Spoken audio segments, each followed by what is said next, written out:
പുല്ല് ഒരു റെസ്റ്റും ഇല്ലാത്ത ജീവിതമായി പോയല്ലോ എൻ്റെ. കറങ്ങി കറങ്ങി ഊപ്പാടിളകി. അണ്ണൻ ഫുൾ ടൈം കറക്കാണ് അല്ലേ? Tripping mode. ഒറ്റ അടിക്ക് ഫിലമെന്റ് തെറിപ്പിക്കും ഞാൻ. ഇവിടെ പരിപ്പും പൊക്കോടെ ഇളകി നിൽക്കുക. ഒരു കണക്കിന് അണ്ണൻ കേരളത്തിലായത് നന്നായുള്ളൂ. വല്ല വിദേശത്തൊക്കെ ആയിരുന്നേലോ ശനിദശ ആയി പോയനെ. അതെന്താ?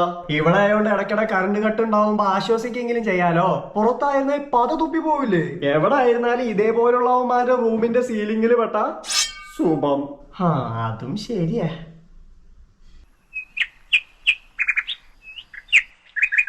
ഇയാളെന്താ കോമയിലാണോ? സെമി കോളനിലാ. വാഴപ്പിണ്ടിയാണ്. ഓ കാഷ്ടം. ചലനശേഷി ചെക്ക് ചെയ്യാൻ ഒന്ന് തിരിഞ്ഞു കിടക്കെങ്കിലും ചെയ്യടാ നാറി. എവിടുന്ന് ആരോട് പറയാൻ, ആരെ കേൾക്കാൻ?